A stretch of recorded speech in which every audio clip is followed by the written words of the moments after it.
What's going on, everybody? Welcome to another video, another tip video. More importantly, you guys tear those up, you guys love them. One question I would like to ask is, what tip videos would you like to see next? But today what we're going to be doing is I'm going down to a small pond, and I'm pretty much going to show you guys how I break down an area, whether it's a new area or it's an area I've been to.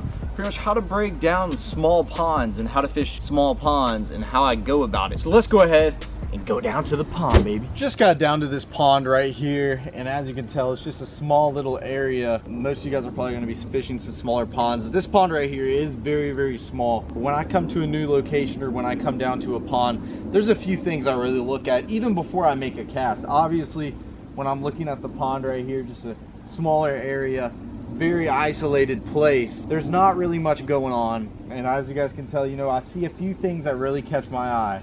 One, I see a tree over there in the water. As you guys can tell over there, that's one of the main focuses. I see a tree.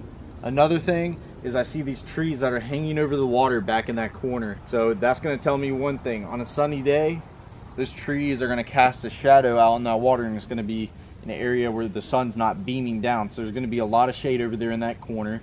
Then you got a big old tree laying down in the water that those bass are going to suck up against. I don't care if it's cloudy, sunny. On a sunny day, more importantly, they're going to tuck up under that tree. But most of the time, especially largemouth bass, they love trees, they love wood. As I look around the pond, I really don't see much.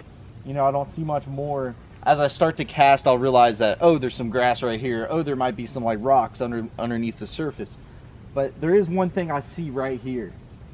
As you guys can tell, there's two little stumps or two little pieces of wood that are sticking out of the water, and they're just kind of out there by themselves. They're very isolated, and bass love that stuff. If you guys ever see anything isolated in the middle, whether it's like a little twig sticking up out of the water, maybe there's like a tree stump or a tree that's sticking out of the water, you need to throw at that. Like that right there, you know, that's just a little piece of wood. I'm going to be starting off with a spinner bait. What I tend to do when I go to these little areas is I start off with a moving bait first and see how active those fish are. If the fish aren't like wanting to really cooperate with me, they're not really trying to bite, it's, you know, I might switch over to, you know, a slow working bait. You know, I'm gonna switch over to, you know, my soft plastics, my crawls, my worms, that whole deal, and that's what I'm gonna do. But when I first go to a location, I usually start off with a moving bait first to see if I can catch those active fish, and then throughout the day I'll slow down and throw me a worm.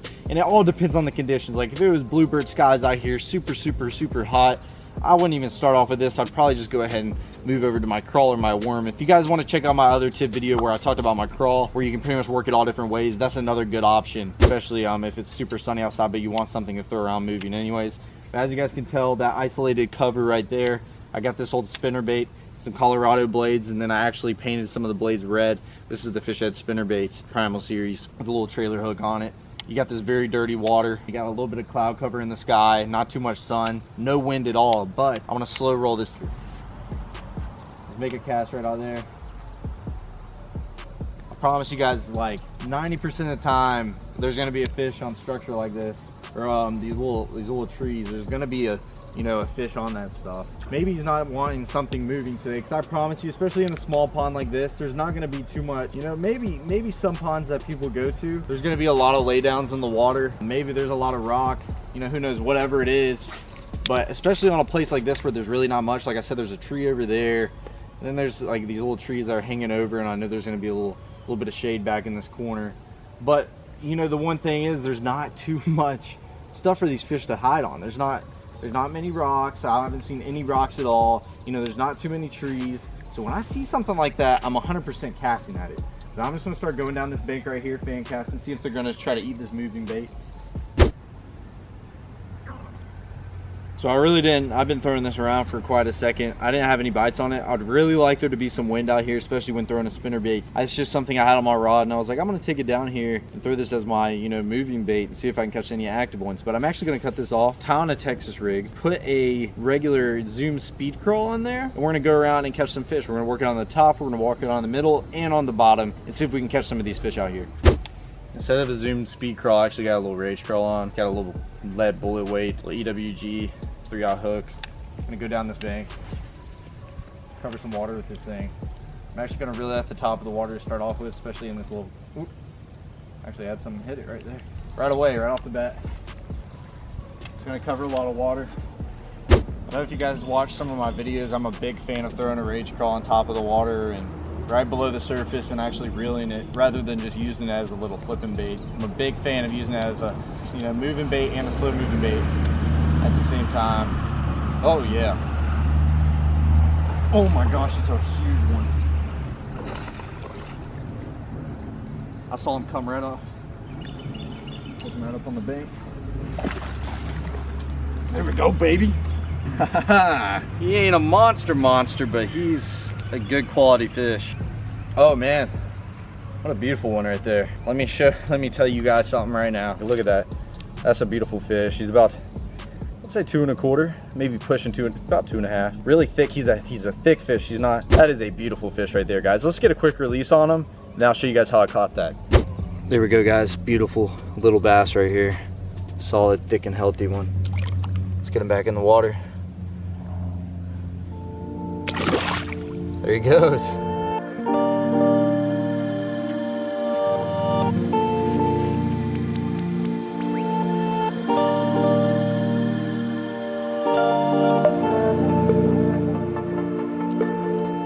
So everyone, at the beginning of the episode, I threw my spinnerbait past that little isolated cover, and how I was talking about that when pretty much you see, you know, any sticks or anything literally sticking up by itself out there in the middle or whatever it is, majority of the time you're gonna catch, you know, a big fish on that stuff. So what I did is I casted this crawl past that really at the top of the water a couple of times. He didn't even, you know, it didn't even phase him.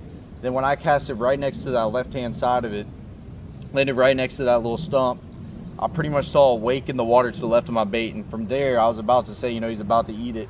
I felt him tick it one time and he had it. That just shows, you know, when you pinpoint that type of stuff when you're coming to these ponds, it's pretty much like a given. Like, you know where the fish is going to be, especially when you throw the right bait in there. But let's continue to work down this side, back in this corner, and back to where this tree's at.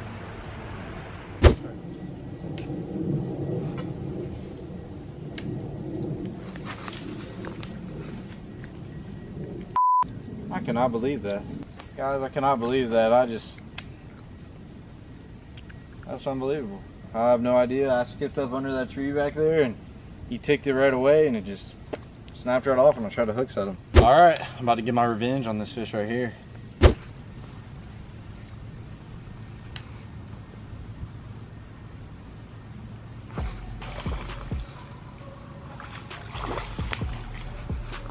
That was the awkwardest hook set I've done in a minute. I'm like under some trees. It's really hard to hook set back here. But wow, second fish of the day. Exactly where I called him out. I said there was going to be one on that tree right when I got out here. Just like I did on that little isolated stump over there.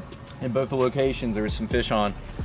As you guys can tell, a little pretty dark bass right there. Right off that tree. But I promise you, he's not the only one. So when you're fishing places like this, don't be afraid to go throw multiple casts. Because like a big tree like that, especially in a small pond, a small location like this, isn't just going to have one fish on it. It's going to have multiple. I guarantee you that 100%. Whether you can get them to bite or not, but after you catch one, I would continue to cast there and see if you can pick another one off, because that took me about 7 more casts after I broke off to even get another bite off that tree. But then I did right when I threw in there. That's how I caught that bad boy. Oh, God.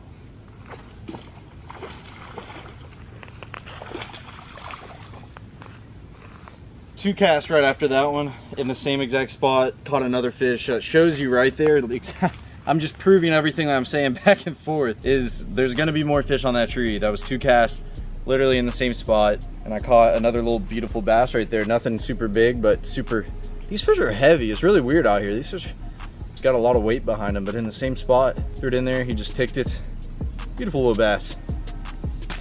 So there's actually another reason why there's a lot of fish stacked right here, rather than me just saying, you know, this tree is the reason why. But there's actually some water flowing in the pond right back here in this corner, and that's where the water's coming in at. Fish love that little current, you know, that little water pushing through. They're just gonna stack up all around that, especially where the mouth is here. And I'm only fishing in about 6 inches of water. With largemouth, you're not really gonna have to worry about that much. You know, these largemouth, they get up in the nastiest stuff. And you guys would be surprised where I've caught some largemouth. It just blows my mind every time I catch a largemouth in some crazy areas. But I mean, that's just, it's their natural thing. I mean, they're everywhere. They hang out in all this nasty, dirty stuff where you really don't think a fish would be.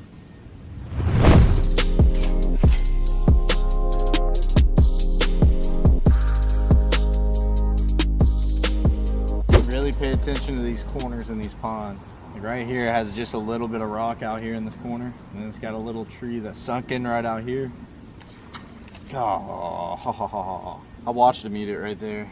I'm just at a weird angle under this tree.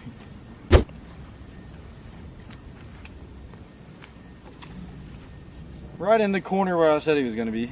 He's a little baby guy, I can tell you that. I could tell how he was hitting it. Never got the bait all the way. Let's throw it back in there. When you get a bite, make sure you throw it back in there.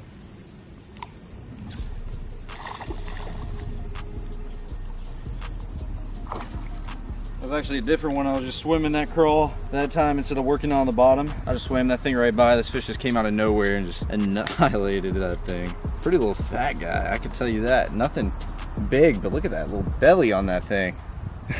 Let's throw back in that corner and see if we can catch another. Another thing is, you guys see that tree right there, how it kind of hangs over? And with the sun glaring down this water, you can tell that he's leaving a little shade right under that tree. Sorry about the quality, guys. My camera actually died and I'm having to switch over to an iPhone now. But as I was saying, there's that tree that hangs over, a little bit of shade underneath the tree. There should be a fish under there. Not always, but there should be a fish. That's one of those things that you need to cast at. Now this is the perfect corner. This is actually where that tree is, the same tree. A lot of shade right here. Then you got that water flowing to the left-hand side where that water's coming in.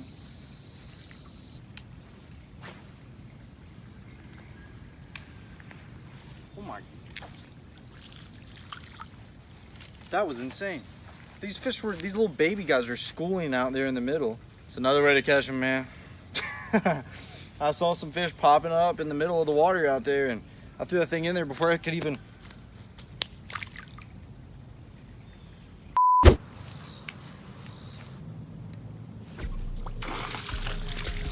Just like that.